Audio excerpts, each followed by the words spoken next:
Assalamualaikum warahmatullahi wabarakatuh. Waalaikumsalam warahmatullahi. Bertemu lagi dengan saya Samudra Kelana, CGP Angkatan 9 dari Bangka Selatan, SMK Negeri 1 Toboli.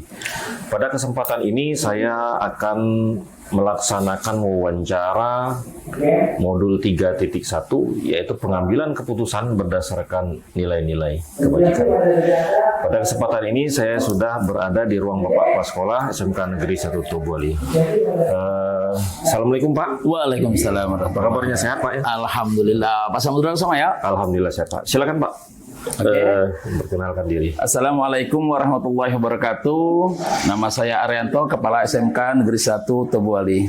Alhamdulillah, ini saya sudah berhadapan juga nih dengan Pak Samudra Kelana, salah satu peserta CGP Angkatan 9 yang tadi bilang mau wawancara. Nah, ini mungkin langsung aja lah ke Pak Samudra. Silakan Pak Samudra.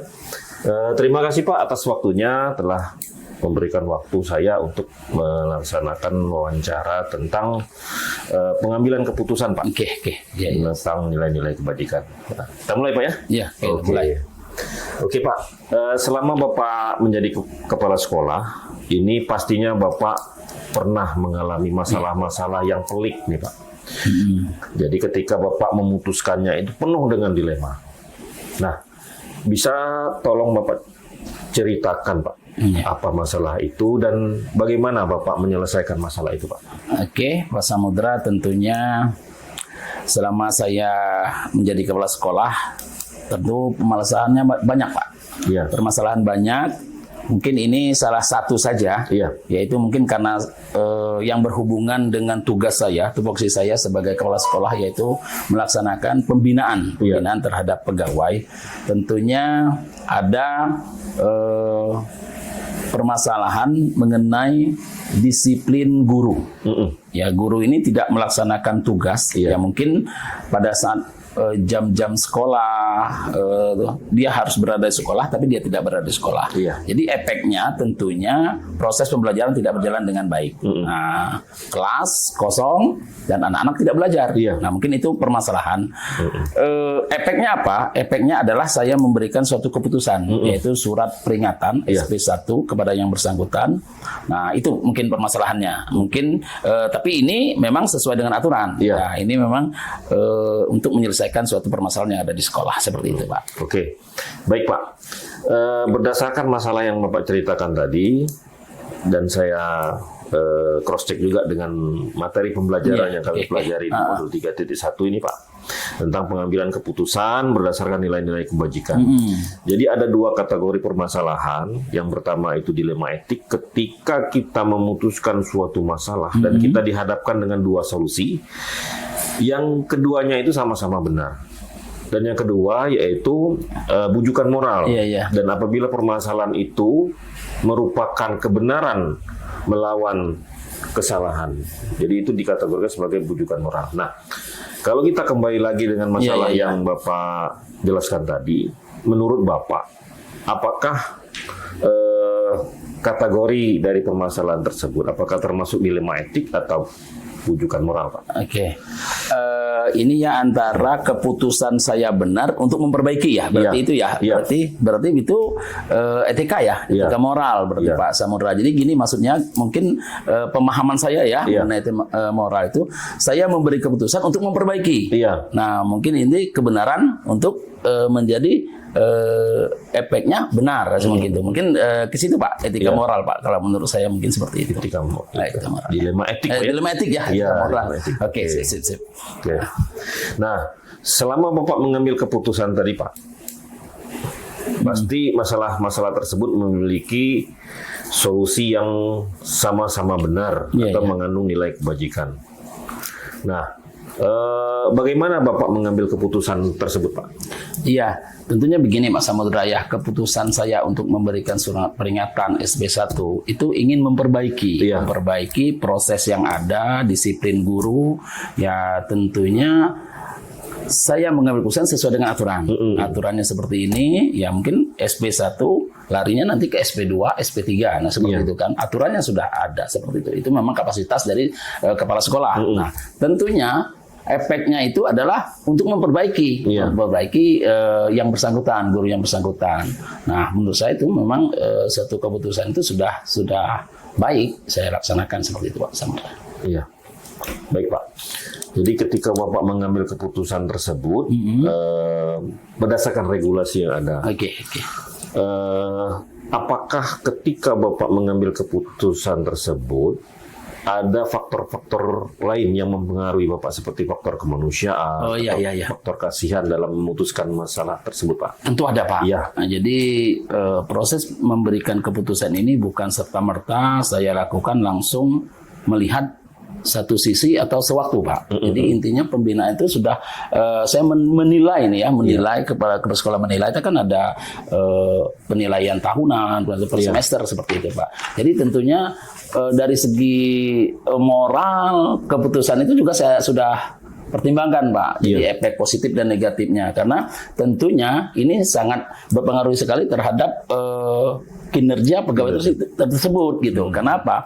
Tentunya kalau misalkan SB-nya sudah saya keluarkan dan saya sudah sampaikan ke BKPSDM, tentunya itu sudah tercatat bahwa guru yang bersangkutan itu sudah tidak disiplin, ada permasalahan gitu, sudah seperti itu. Jadi pertimbangan-pertimbangan itu dari segi moral, sosial dan lain-lain sudah dipertimbangkan. Tentunya tapi pembinaan-pembinaan diharuskan hal ini sebagai shock terapi lah mungkin untuk perbaikan yang bersangkutan lah, Pak, seperti itu, Pak. Seperti mungkin.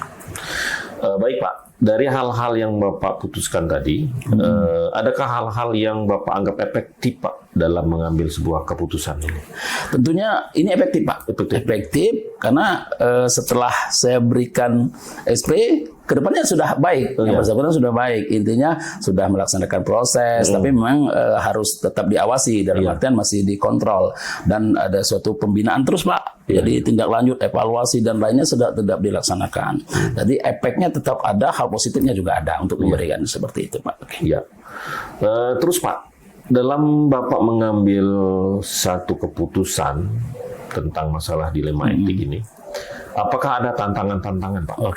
Dalam mengambil putusan tersebut. Tantangannya juga mungkin saya begini ya, karena memberikan keputusan yang bersangkutan itu ada permasalahan di yang bersangkutan, tentunya ada, Pak. Jadi saya melaksanakannya terus tantangannya begini, saat ingin bertemu seperti itu, ingin melaksanakan pembinaan atau misalkan evaluasi dan lain, yang bersangkutan tidak ada. Terus lanjutnya juga setelah satu kali pembinaan lari lagi, nggak ada lagi, seperti itu, Pak. Jadi berkelanjutan. Tapi intinya begini, pada saat melaksanakan tetap adalah, Pak, mengapa, Pak, saya dilakukan SP ya, tentunya buktinya jelas, aturannya jelas, dan koordinasinya juga jelas, pembinaan jelas, seperti itu, kan? Mungkin seperti itulah, Pak. Iya. Baik, Pak, dalam melaksanakan atau memutuskan satu masalah dilema etik tadi, apakah Bapak memiliki jadwal atau prosedur-prosedur tertentu, Pak, dalam memutuskannya ini? Iya, Pak. Ternyata tentunya gini, prosedur awalnya ketahui dulu permasalahannya apa.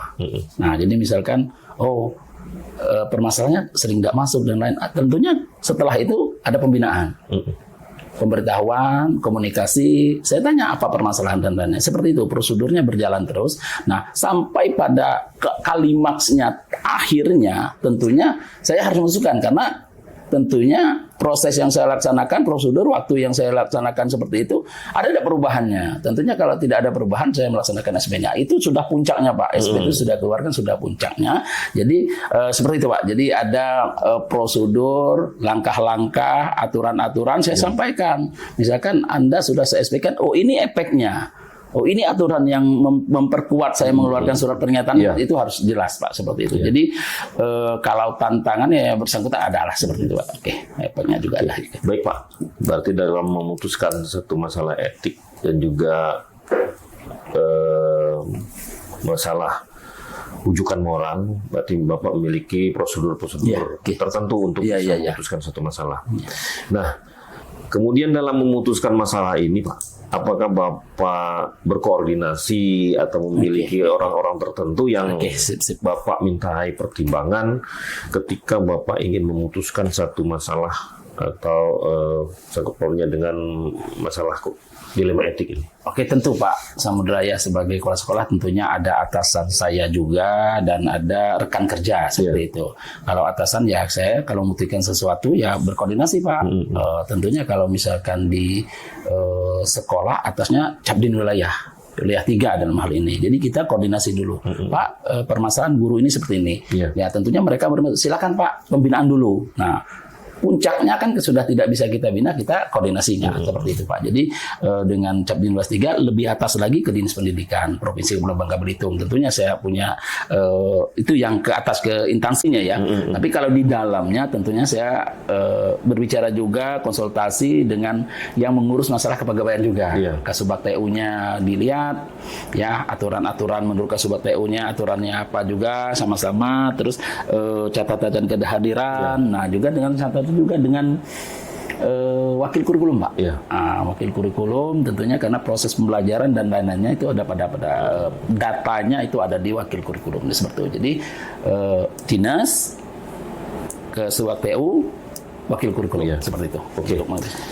Berarti Bapak memiliki rekan-rekan untuk yang bisa memutuskan dalam memutuskan dilema etik. Berarti ada yang eksternal Pak ya? Iya, jadi ada intinya kita komunikasi Pak. Kalau putusan akhirnya tetap kepala sekolah. Tidak ada intervensi atau pasan tidak. Jadi intinya misalnya hanya datanya saja kita ambil. Oh gini bagaimana Pak gurunya misalkan. Seperti itu. Bukan untuk mengambil keputusannya, bukan.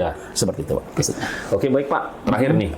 Dari wawancara kita tadi tentang bagaimana kita memutuskan atau mengambil keputusan tentang nilai-nilai kebajikan, ilmu etik dan rujukan moral. Nah, apakah ada pembelajaran yang Bapak bisa ambil dari wawancara kita ini, Pak? Oke, Pak. Jadi gini, dalam ya tentunya kalau wawancara ini sangat baik sekali. Evaluasi kepada saya juga. Intinya begini, bukan evaluasi ya sebenarnya masukan juga ke saya. Terus kalau misalkan pengambilan keputusan itu pembelajarannya tentunya Pak Samudra gini, mengambil keputusan itu harus menggunakan akal sehat, pemikiran yang baik, tentunya tidak sembarangan. Nah, harus dinilai efek positif negatifnya, karena tentunya kalau misalkan ini berlanjut, keputusan ini sudah disampaikan di BKSDM tadi, kedepannya itu efeknya pasti ada pemberhentian dan lain-lain. Nah, yang bersangkutan ini kan ASN, jadi tentunya efeknya ke situ Pak. Jadi tentu pembelajarannya harus bisa dengan dua arah. Komunikasi, permasalahannya apa, disampaikan dulu ini permasalahannya, ini efeknya, ini yang harus diambil keputusan oleh kepala sekolah. Nah, efek positif negatifnya biar sama-sama enak lah Pak. Dalam artian tidak ada rasa tersakiti lah seperti itu Pak. Mungkin Pak Samudra. Oke, mungkin itu Pak. Oke, terima kasih Pak. Banyak ilmu-ilmu yang kami bisa ambil dari wawancara ini. Terima kasih atas waktu yang Bapak berikan. Semoga sukses selalu dan sehat selalu Pak. Oke, sama lah Pak Samudra. Semoga sukses. Waalaikumsalam warahmatullahi wabarakatuh. Demikian wawancara yang telah kami laksanakan pada modul 3.1 tentang bagaimana kita mengambil putusan berdasarkan nilai-nilai kebajikan. Semoga wawancara ini bisa memberikan inspirasi kepada rekan-rekan guru dan juga CGP untuk bisa melaksanakan pembelajaran yang lebih berpihak kepada murid. Demikian, wassalamualaikum warahmatullahi wabarakatuh. Waalaikumsalam warahmatullahi wabarakatuh. Assalamualaikum warahmatullahi wabarakatuh. Bertemu lagi dengan saya Samudra Kelana, CGP Angkatan 9 Kabupaten Bangka Selatan, yang berasal dari SMK Negeri 1 Tobuali. Pada kesempatan ini saya akan melaksanakan wawancara saya yang kedua kepada Pak Samsu Alam sebagai Ketua Jurusan Teknik Instalasi Tenaga Listrik di SMK Negeri 1 Tobuali. Pak Samsu Alam, Assalamualaikum warahmatullahi wabarakatuh. Waalaikumsalam warahmatullahi wabarakatuh. Apa kabarnya Pak? Sehat ya? Alhamdulillah sehat. Ya, saya izin pada kesempatan ini saya ingin mewawancarai tentang pengambilan keputusan berdasarkan nilai-nilai kebajikan. Begini Pak, dalam Bapak melaksanakan tugas sebagai Ketua Jurusan TITL nih, pastinya Bapak pernah menghadapi suatu masalah yang dalam penyelesaiannya ini penuh dengan dilema Pak. Nah, saya kalau boleh tahu, bisa Bapak ceritakan masalah apa itu, kemudian juga bagaimana Bapak menyelesaikannya. Silakan Pak. Maaf ya Pak. Ya, silakan Pak. Saya selaku ketua jurusan di TITL, dilemanya itu banyak sekali sih. Tapi ada yang satu dilema yang sangat rumit sekali yang bisa diselesaikan. Pertama, anak-anak kami ini ada jarang masuk. Masuknya itu kadang masuk, kadang tidak. Kemudian dipanggil orang tua, panggil orang tuanya, tiba-tiba orang tuanya beberapa kali baru datang. Nah, setelah itu kami selaku jurusan, ketua jurusan ini memanggil teman-teman kami sejawat di jurusan listrik, bagaimana supaya anak-anak yang sangat, maksudnya itu permasalahan luar biasa ini, apakah anak ini karena posisinya sudah diputuskan dengan teman-teman bahwa anak ini tidak naik kelas, tetapi bagaimana caranya supaya anak ini masih bisa sekolah lagi. Iya. Dan kita harus ada musyawarah dengan Pak. Nah, kemudian begitu dipanggil orang tuanya, maka dia bersedia membantu. Maka kami selaku jurusan dengan jurusan teknik ini memanggil anak ini, membimbing secara khusus. Iya. Kami membimbing secara khusus dan ternyata si anak ini ada perubahan. Ada perubahan. Nah, ketika bisa ada perubahan macam itu Pak, jadi kami ini bagaimana supaya anak-anak kami ini sekolah terus, kita lihat perkembangannya dalam beberapa bulan ini. Karena kita lihat di situ ternyata ada perubahan dalam beberapa bulan itu, maka kami tetap membantu mereka bahwa supaya anak ini sekolah supaya bisa naik kelas. Walaupun istilahnya sudah diponis, tetapi ada berubah, dia anak ini mau berubah. Itu Pak. Oke, baik Pak. Nah, berdasarkan modul yang saya pelajari nih Pak ya, di modul 3.1 yaitu tentang pengambilan keputusan berdasarkan nilai-nilai kebajikan. Ketika kita memutuskan suatu masalah, maka akan kita dihadapkan dengan yang pertama, dilema etik. Yang mana dilema etik itu adalah apabila keputusan yang kita ambil itu kebenaran melawan kebenaran. Nah, kemudian yang kedua, ketika keputusan itu dihadapkan dengan bujukan moral, dalam artian kebenaran lawan kesalahan. Nah, berdasarkan masalah yang Bapak jelaskan tadi, menurut Bapak, apakah masalah tersebut termasuk etika etika moral atau bujukan moral atau dilema etik? Ini maksudnya dilema etik Pak. Ya. Karena posisi anak ini mau dikatakan hanya cara masuk polos, bukan istilahnya melanggar hukum. Ya. Ya. Kenapa? Setelah kami periksa, setelah kami selidiki anak-anak ini kenapa sih jarang masuk, karena ada faktor ekonomi. Faktor ekonomi dari orang tua. Jadi kami tanya, padahal anak ini diem, tidak mau dia ngomong masalah apa sih keluhan mereka tidak masuk. Setelah kami panggil orang tua, dia baru terbuka bahwa kekurangan itu masalah faktor ekonomi. Jadi kami selaku guru juga bagaimana cara kami membantu supaya anak ini maksudnya tadi bisa sekolah lagi gitu loh. Iya. Oke Pak. Nah, dalam memutuskan masalah dilema etik tadi Pak ya. Iya. Apakah Bapak memiliki strategi Pak? Strategi khusus dalam melaksanakan atau memutuskan masalah tersebut Pak? Strategi kami melakukan dilema etik ini, strateginya pertama tadi itu selalu dipanggil anak-anak ini, dipanggil kemudian diberi surat panggilan dengan orang tua. Jadi orang tuanya ingin membantu. Strategi kami itu bagaimana supaya anak ini betul-betul mau sekolah lagi. Strategi kami itu tadi itu kamu supaya gimana ya, anak ini supaya rajin. Karena ini anak ini tertutup. Karena tertutup, mungkin dia merasa dia sudah putus asa. Jadi kami pancing mereka, apakah ini anak ini masih mau sekolah, kami panggil sedikit-sedikit. Jadi kami lihat dengan teman-temannya juga sangat membantu dengan teman-temannya bahwa anak ini masih mau sekolah. Jadi strategi kami itu ingin membantu supaya anak ini tidak lepas dari sekolah. Strategi itu ya penuh perhatian khusus lah dengan mereka. Oke Pak. Kemudian dalam memutuskan masalah ini Pak,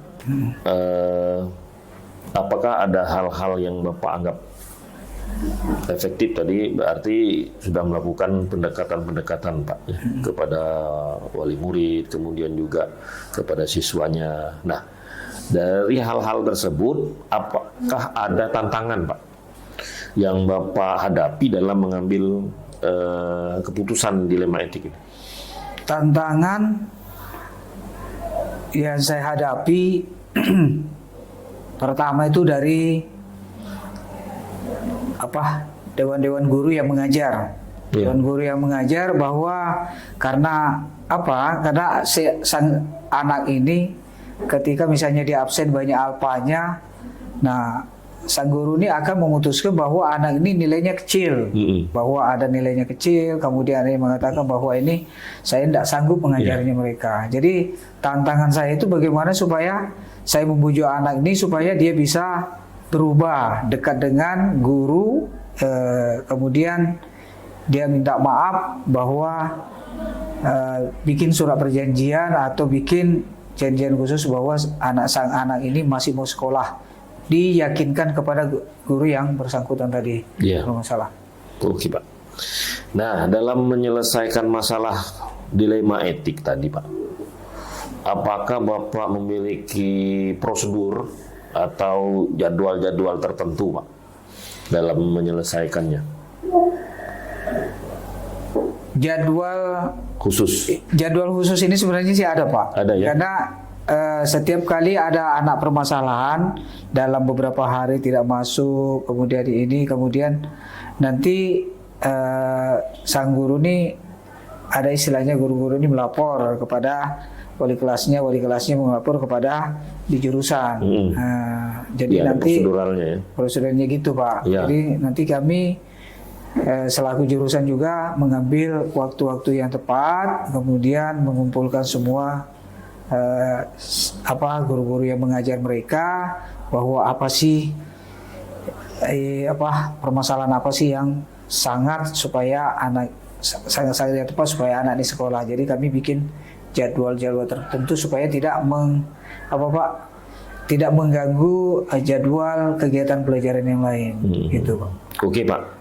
Berarti ketika Bapak memutuskan masalah dilema etik tadi juga Bapak ceritakan bahwa Bapak mengundang ya rekan-rekan guru, kemudian juga teman-teman di jurusan untuk memutuskan secara bersama Pak ya.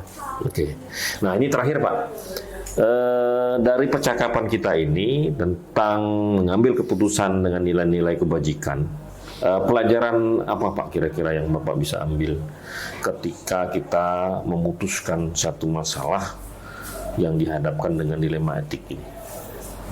Poin-poin yang saya ambil untuk menyelesaikan dilema etik ini Pak, pertama pelajaran bagaimana anak ini supaya bisa berubah gitu. Pelajarannya ini pertama saya selaku atau jurusan untuk perhatikan mereka dan kemudian berdasarkan kebutuhan murid Pak ya.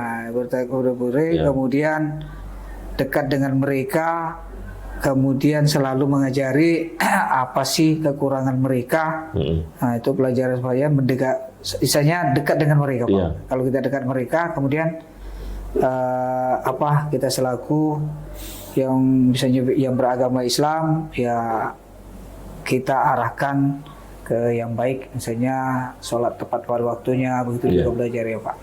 Itu pelajaran-pelajaran yang saya terapkan kepada anak-anak biasanya gitu Pak, yang selalu bikin ya jarang terlambat. Apa sih masalahnya? Mungkin dia anak ini, jadi kalau misalnya dekat dengan apa kita dengan kepada Allah Subhanahu Wa Taala, mungkin juga dia merasa berpikir bahwa oh saya misi masa depan saya begini nanti, kayak gitu. Oke Pak. Ya. Kayaknya waktu kita sudah habis ini. Terima kasih atas waktunya Pak Samsu. Iya. Telah memberikan waktu saya bisa mewawancari tentang mengambil keputusan berdasarkan nilai-nilai kebajikan. Assalamualaikum warahmatullahi wabarakatuh. Waalaikumsalam warahmatullahi wabarakatuh. Demikian Bapak Ibu Guru CGP Angkatan 9, wawancara saya yang kedua telah saya laksanakan dengan Pak Samsu Alam sebagai Ketua Jurusan TITL di SMK Negeri 1 Toboli. Semoga apa yang telah saya laksanakan ini bisa menjadi perbaikan-perbaikan dalam kita melakukan pelayanan untuk menciptakan pembelajaran yang berpusat kepada murid. Demikian, wassalamualaikum warahmatullahi wabarakatuh.